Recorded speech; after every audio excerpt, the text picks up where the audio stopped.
Tak så også alle jer, der ser med, og i dag er vi tilbage med Mor! Ja, ikke det. Aula-beskeder.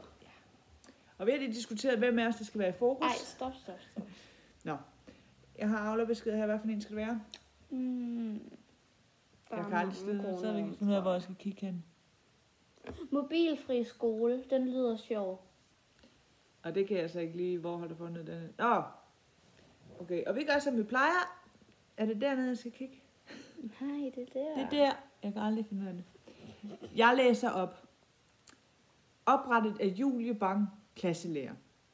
Hej alle. Vi minder om, at skolen er mobilfri skole med stort. Og at telefonerne skal blive hjemme, det er der flere, der har glemt de sidste par uger. Med venlig hilsen, Julie. Hvad tænker du om det? Det ved jeg da ikke. Du har ikke mobil med i telefon? Eller du har den? Det har jeg i tasken. Du bruger den aldrig, der er aldrig strøm på. Det er der. Det er umuligt at få kontakt med. Pas på brillen. Det var for meget, det var for voldsomt. Nå, men vi er i hvert fald ikke nogen, som, fordi du bruger ikke mobilen. Nej. Så skriver Mathias Bønnesø til Alex fra 4. klasse. Hvordan skal vi komme i kontakt med børnene? Det var lige det, jeg sagde bare.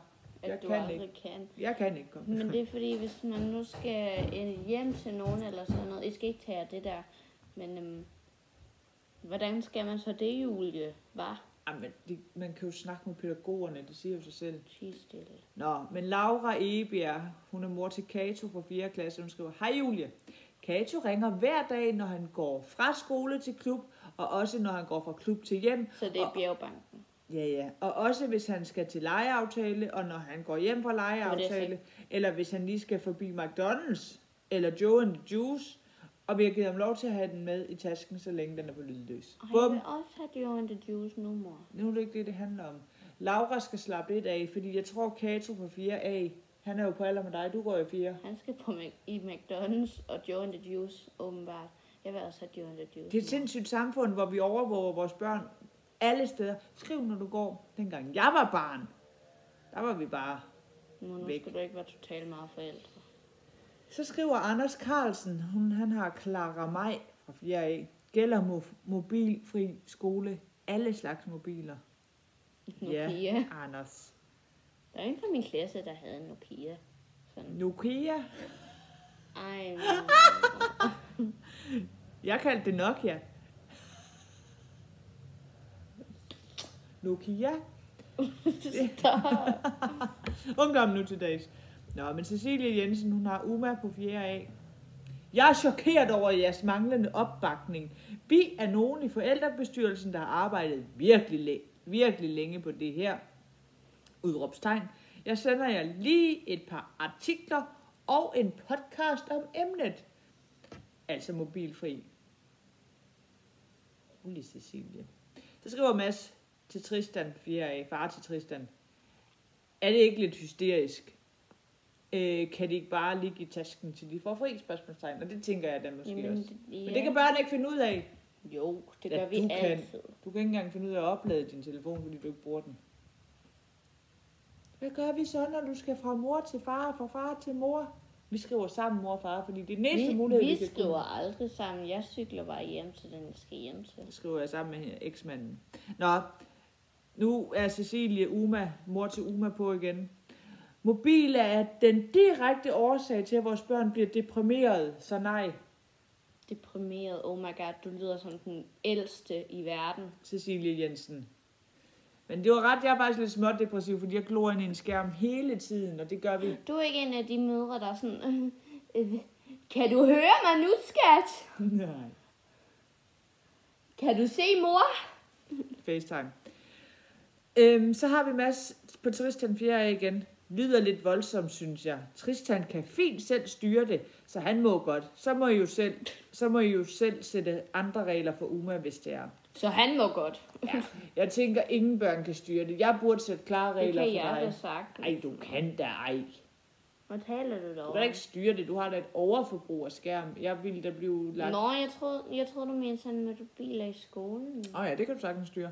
Og du kan også godt sagtens styre, når du er ude med vennerne. Der har du heller ikke noget med.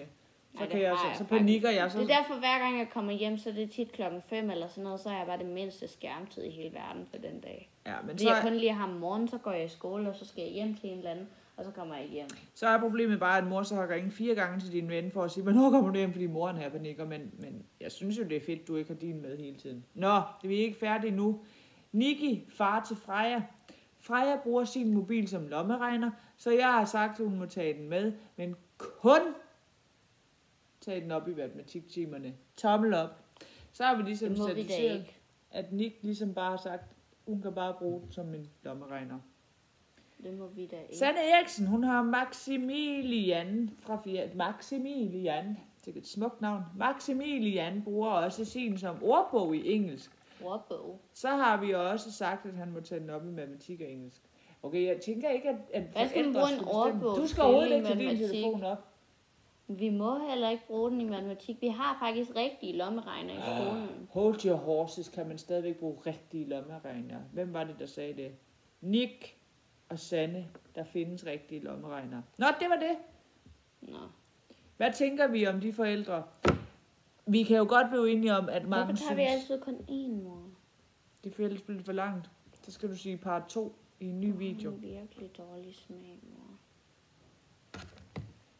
Jeg synes bare, at videoerne bliver for lange. Der er jo ikke nogen, der gider at se en hel video.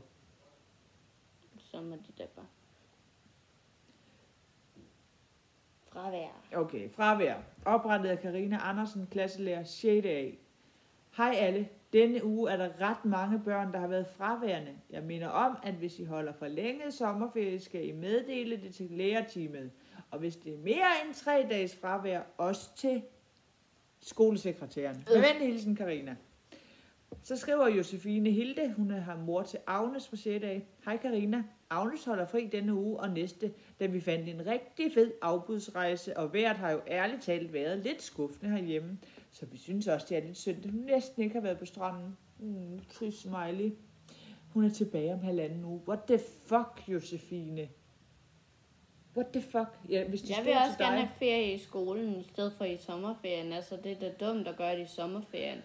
Fordi jeg vil da hellere have fri på skolen, når man faktisk ikke normalt har fri på skolen. Du vil hellere. Du kan spise mors frikadeller.